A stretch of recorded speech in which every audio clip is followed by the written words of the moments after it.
దేవుని ప్రియమైన బిడ్డలారా, హల్లెలూయా! ప్రభువైన యేసుక్రీస్తు యొక్క శక్తివంతమైన మరియు దయాళువైన నామములో మీకు వందనములు. దయచేసి ఈ వీడియోను విడిచిపెట్టకుండా మీ విలువైన సమయం నుండి కొంచెం నాకు ఇవ్వండి. నేను భోలానాథ్ మాఛీ, ఒక వేదాంతి, ఒక పాస్టర్ మరియు ఒక సెమినరీ బైబిల్ విద్యావేత్తను. కాని నేను క్రైస్తవ కుటుంబంలో కాని క్రైస్తవ ఆధిపత్య సాంస్కృతిక సందర్భంలో కాని జన్మించలేదు. ఒకప్పుడు సాంప్రదాయ హిందూ విశ్వాసంలో పాతుకుపోయాను. ఆచారాలచే రూపుదిద్దుకున్నాను. పూర్వీకుల విశ్వాసం ద్వారా నడిపించబడ్డాను. నా మార్గం నా ముందు చెక్కబడినట్లు కనిపించింది. కాని దేవుడు అవును, కాని దేవుడు జోక్యం చేసుకున్నాడు. ఆంగ్ల సాహిత్యం విద్యార్థిగా నా విద్యా అధ్యయనాలు నన్ను శాశ్వతత్వానికి దారితీస్తాయని నేను ఎప్పుడూ ఊహించలేదు. కాని నేను మిల్టన్ యొక్క పారడైజ్ లాస్ట్ వంటి కవితలు చదవడం ప్రారంభించినప్పుడు, పడిపోయిన మానవాళిని పునరుద్ధరించే ఒక గొప్ప వ్యక్తి గురించి ప్రస్తావనలు చూసినప్పుడు నేను ఆశ్చర్యపోయాను. కుతూహలంగా ఉన్నాను. గందరగోళంగా ఉన్నాను. ఆకర్షితుడయ్యాను. ఆ కుతూహలం నన్ను బైబిల్కు దారి తీసింది, ఒక మత మార్పిడిగా కాదు, ఒక చర్చిలో చేరడానికి కాదు, కేవలం కవిత్వాన్ని బాగా అర్థం చేసుకోవడానికి మాత్రమే. అయినప్పటికీ నేను కనుగొన్నది కేవలం కవితా అర్థం మాత్రమే కాదు. నేను జీవితాన్ని కనుగొన్నాను. నేను సత్యాన్ని కనుగొన్నాను. నేను పునరుత్థానమైన యేసును కనుగొన్నాను. ఒక్కొక్క అధ్యాయం వంతున, ఒక్కొక్క వచనం వంతున నా హృదయం చీల్చబడింది. నా ఆత్మ మేల్కొలపబడింది. నా కళ్ళు తెరవబడ్డాయి. నేను వెతుకుతున్నానని కూడా నాకు తెలియదు. నన్ను వెతుకుతున్న ఆయనను కనుగొనే వరకు. నేను చదివిన బైబిల్లోని యేసుక్రీస్తు నా జీవితాన్ని రక్షించాడు. ఆయన నా మనస్సును నింపాడు. ఆయన నా ఆత్మను రక్షించాడు. వేదాంత విద్యతో మాస్టర్ ఆఫ్ డివినిటీ, పాత నిబంధనలో మాస్టర్ ఆఫ్ థియాలజీతో నా ఆలోచనా విధానం మరియు సిద్ధాంతాలను ఆయన రూపొందించాడు. ప్రస్తుతం నేను ఒక ప్రఖ్యాత వేదాంత సెమినరీలో బైబిల్లో పీహెచ్డీ చేస్తున్నాను. ఈరోజు నేను మీ ముందు నిలబడి ఉన్నాను. నేను ఒక మతాన్ని అనుసరించినందువల్ల కాదు, కాని దేవుని సజీవ వాక్యము నా ఉనికినే మార్చివేసింది. మరియు ఈ సాక్ష్యం నా బైబిల్ బోధన యూట్యూబ్ ఛానల్ యొక్క హృదయ స్పందన. ఆత్మిక్ అధ్యయన్. ఆత్మిక్ అధ్యయన్కు స్వాగతం. నా ఆత్మ యొక్క లోతుల నుండి పుట్టిన స్థలం. దేవుని వాక్య శక్తితో నిండిన స్థలం. బైబిల్ కేవలం చదవబడకుండా ఎదుర్కొనబడే స్థలం. అనుభవించబడే స్థలం. జీవించబడే స్థలం. యేసుకు మహిమ. ఓ దేవుని ప్రియమైన ప్రజలారా, పరిశుద్ధ బైబిల్లో మనకు ఎంతటి నిధి ఉంది! ఎంతటి జీవన ఊట! సత్యం, నిరీక్షణ, శక్తి, దిద్దుబాటు, ఆనందం మరియు రూపాంతరం యొక్క ఊట ఏమిటి! ఇది కేవలం ఒక పుస్తకం మాత్రమే కాదు. ఇది సజీవమైన, శ్వాసించే, దేవుడు నియమించిన, ఆత్మతో నిండిన వాక్యము.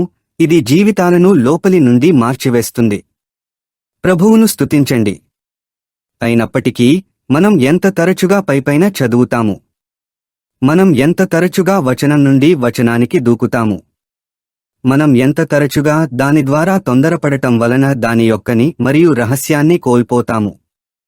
కానీ ఇక్కడ ఆత్మిక్ అధ్యయనంలో మేము వేరే మార్గాన్ని తీసుకుంటున్నాము. మరింత లోతైన మార్గం. మరింత గొప్ప, నిండు, మరింత ఉల్లాసకరమైన మార్గం. అధ్యాయం వారీగా అధ్యయనం అనేది ఒక పద్ధతి కాదు. ఇది ఆత్మ యొక్క కదలిక. ఇది దేవుడు తన గొప్ప కథనాన్ని ఎలా వెల్లడిస్తాడు. ఇది ఆదికాండమును ప్రకటనతో ఎలా కలుపుతాము. ప్రవచనమును నెరవేర్పుతో, వాగ్దానమును శక్తితో ఎలా కలుపుతాము. మనం బైబిల్ను అధ్యాయం వారీగా అధ్యయనం చేసినప్పుడు మనం కేవలం చదవడం లేదు, మనం గ్రంథంలోకి ప్రవేశిస్తున్నాము. మనం అబ్రాహాముతో నడుస్తున్నాము. యిర్మీయాతో కలిసి ఏడుస్తున్నాము. దావీదుతో పోరాడుతున్నాము. పౌలుతో నేర్చుకుంటున్నాము. మరియు ప్రతి వరుసలో యేసును చూస్తున్నాము. ప్రతి అధ్యాయం ఒక దైవిక రత్నం. తండ్రి హృదయం నుండి రూపొందించబడిన లేఖ. మీరు అధ్యాయం వారీగా వెళ్ళినప్పుడు ఏమి జరుగుతుందో మీకు తెలుసా? మీరు దైవిక ఆలోచన యొక్క ప్రవాహాన్ని చూస్తారు. మీరు దేవుని చేతి కదలికను గుర్తిస్తారు. మీరు విమోచన యొక్క లయను వినడం ప్రారంభిస్తారు. మరియు అకస్మాత్తుగా ఈ పుస్తకం సజీవంగా వస్తుంది. ఇది మీ ఎముకలలో మూయబడిన అగ్ని వలె మీలో మండుతుంది.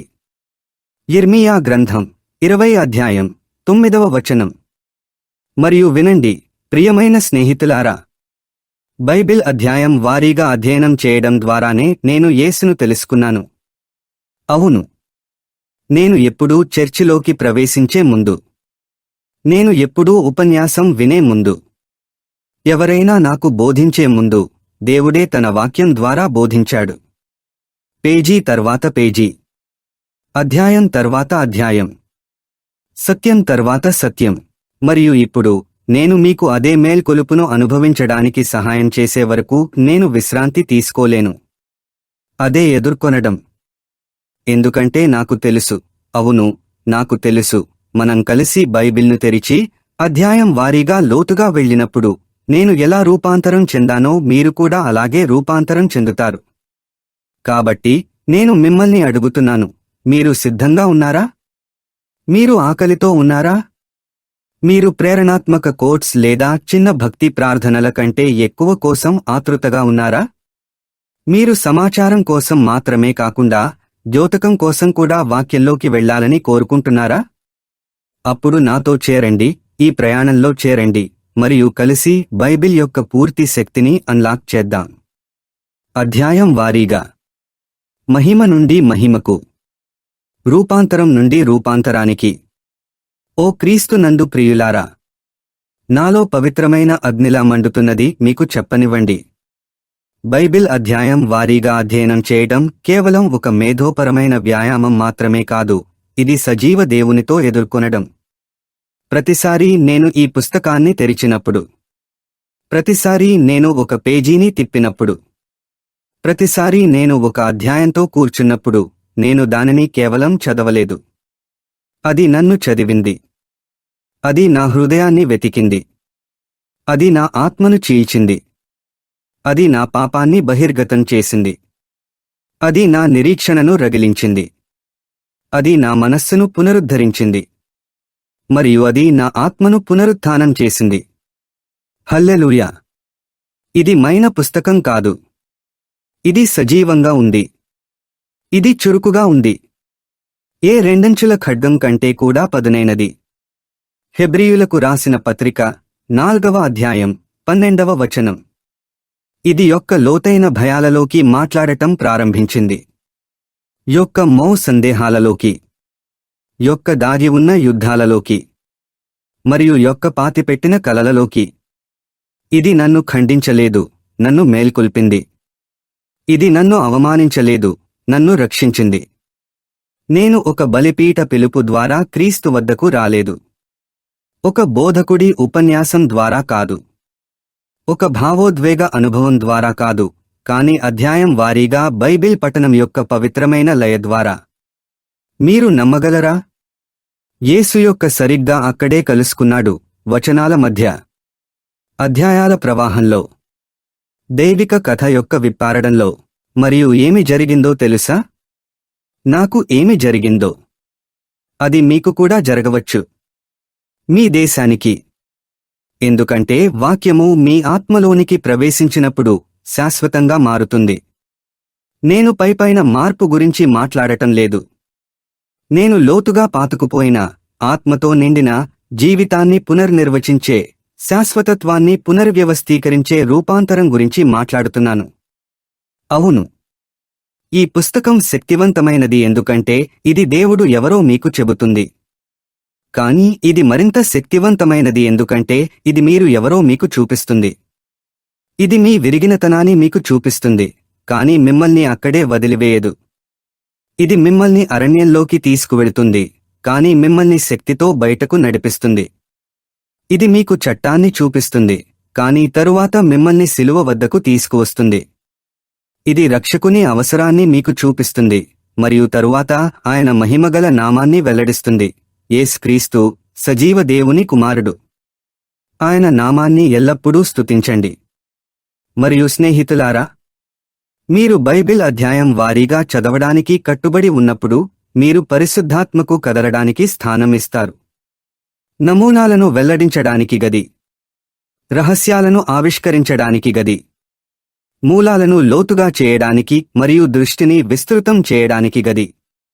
మోషే క్రీస్తుతో ఎలా కనెక్ట్ అవుతాడో మీరు చూడటం ప్రారంభిస్తారు. దావీదు కీర్తనలు కల్వరి యొక్క కేకలలో ఎలా కారుతాయో, ప్రవక్తలు సువార్తలలో ఎలా ప్రతిధ్వనిస్తారో, శిలువ ప్రతి ఒడంబడికను ఎలా నెరవేరుస్తుందో, మరియు మీ కథ ఆయనలో ఎలా అల్లుకుందో.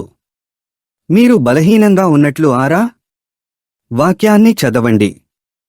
మీరు తప్పిపోయినట్లు భావిస్తున్నారా? వాక్యాన్ని చదవండి. మీరు అలసిపోయినట్లు, నిరుత్సాహపడినట్లు, దూరంగా ఉన్నట్లు, అవమానంగా, భయంగా ఉన్నట్లు వాక్యాన్ని చదవండి. యాదృచ్ఛికంగా కాదు, అప్పుడప్పుడు కాదు, కానీ శ్రద్ధగా, స్థిరంగా, విశ్వాస్యంగా, అధ్యాయం తరువాత అధ్యాయం. ఎందుకంటే నేను ఒక జీవన సాక్ష్యం. ఒక్క అధ్యాయం ఒక రోజును మార్చగలదని, ఒక భాగం ఒక దృక్పథాన్ని మార్చగలదని, మరియు ఒక పుస్తకం, అవును, ఒక పరిశుద్ధాత్మ ఊపిరి పీల్చుకున్న పుస్తకం మీ జీవితాన్ని శాశ్వతంగా మార్చగలదని. ఓ నా ప్రియమైన సోదరులు మరియు సోదరీమణులారా, సజీవ దేవుని కుమారులు మరియు కుమార్తెలు, దేశాల నుండి చెల్లాచెదరుగా ఉన్న పరిశుద్ధులు, నీడలలో నడుస్తున్న అన్వేషకులు, ఎక్కువ కోసం మండుతున్న విశ్వాసులు, ఇది మీ క్షణం. ఇది మీ ఆహ్వానం. ఇది దేవుని పిలుపు తెర ద్వారా ప్రతిధ్వనిస్తోంది. ఈ ఛానెల్ ద్వారా, ఈ శ్వాస ద్వారా లోతుగా రండి. ఎత్తుకు రండి. ఇప్పుడు రండి. మీరు తగినంతగా స్క్రోల్ చేశారు. మీరు తగినంతగా సంచరించారు. మీరు ఆధ్యాత్మికంగా చాలా కాలంగా ఆకలితో ఉన్నారు. జీవాహారం మీ ముందు ఉంది. జీవజలాలు ప్రవహిస్తున్నాయి. దేవుని వాక్యము తెరిచి ఉంది మరియు మీరు విందు చేయడానికి ఆహ్వానించబడ్డారు. ఇది ఆత్మిక్ అధ్యయన్, నా స్వంత విరిగినతనం నుండి పుట్టిన దైవిక పిలుపు. లేఖనములచే రూపుదిద్దుకున్నది మరియు ఇప్పుడు మీ కొరకు సమర్పించబడింది. అవును, మీరు. ఇప్పుడు ఇది మీ ప్రయాణం. ఇది మీ వారసత్వం. ఇది లేవడానికి, నిర్మించడానికి, ఎదగడానికి, కేకలు వేయడానికి, లోతుగా తవ్వి ఎప్పటికీ ఎండిపోని బావి నుండి నిండుగా త్రాగడానికి మీ క్షణం. నేను మిమ్మల్ని అడగనివ్వండి, మీరు యేసును రక్షకుడిగా మాత్రమే కాదు, గొర్రెల కాపరిగా చూడాలనుకుంటున్నారా? కేవలం ఒక పేరుగా మాత్రమే కాదు, మీ జీవితం యొక్క హృదయ స్పందనగా చూడాలనుకుంటున్నారా? ఆయన మార్గాలను అర్థం చేసుకోవాలనుకుంటున్నారా? ఆయన అడుగుజాడల్లో నడవాలనుకుంటున్నారా? ఆయన స్వరాన్ని వినాలనుకుంటున్నారా? అప్పుడు రండి.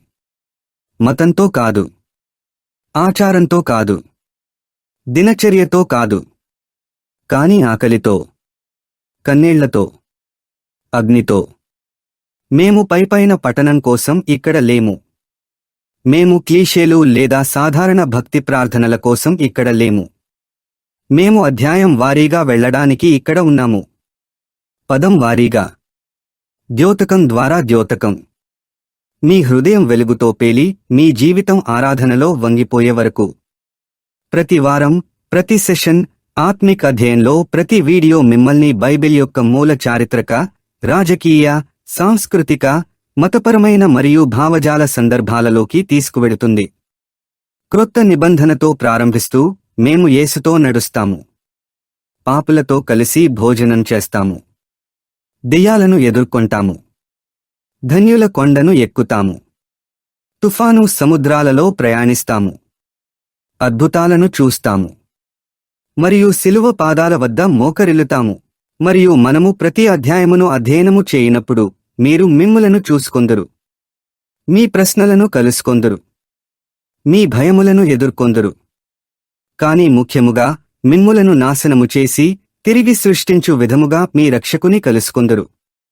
కాబట్టి నేను మిమ్ములను పిలుచున్నాను, అవును మిమ్ములనే, ఈ ప్రయాణములో నాతో చేరమని. చందా కట్టండి. పంచుకోండి. అరవండి. మీ కుటుంబాన్ని ఆహ్వానించండి. మీ సంఘమునకు ఫోన్ చేయండి. మీ పొరుగువారికి సందేశం పంపండి. దేవుని వాక్యము ప్రతి ఇల్లు, ప్రతి ఫోను, ప్రతి హృదయమును నింపనివ్వండి. పునరుజ్జీవనము కేవలము ధ్వనితో ప్రారంభము కాదు, అది వాక్యముతో ప్రారంభమగును. దేవుడు ఇంకా మాట్లాడుతున్నాడని నమ్మడానికి ఒక వ్యక్తి తన బైబిల్ తెరిచి సాహసించడంతో అది ప్రారంభమవుతుంది. అధ్యాయం సత్యానికి ఒక స్త్రీ అవునని చెప్పడంతో ప్రారంభమవుతుంది. ఒక విద్యార్థి పరధ్యానాలను విడిచిపెట్టి దానికి బదులుగా వాక్యాన్ని తెరవడం ద్వారా ప్రారంభమవుతుంది. మనము ఒక తరమును లేవనెత్తుదాం, కేవలము చర్చికి వెళ్లేవారిని కాదు, బైబిల్ ప్రేమికులను, వాక్యములో నివసించేవారిని, సత్యమును మోసేవారిని, భయానికి లొంగని ఆత్మతో నిండిన శిష్యులను, సంస్కృతికి అనుగుణంగా ఉండని వారిని, కదల్చబడని వారిని, ఎందుకంటే వారు దేవుని వాక్యములో పాతుకుపోయి ఉన్నారు. హల్లెలూయా! కాబట్టి రండి, నాతో ఈ మార్గములో నడవడానికి రండి. వచ్చి మీ బైబిలును తెరవండి, కేవలము మీ కళ్లతో మాత్రమే కాదు, మీ ఆత్మతో కూడా. వచ్చి లేఖనములు మాట్లాడనివ్వండి.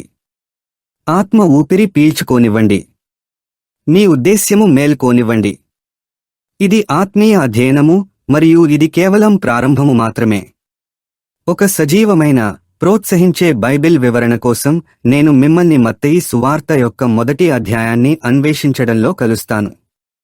యేసుకి యుగయుగాలకు మహిమ కలుగునుగాక. ఆమెన్.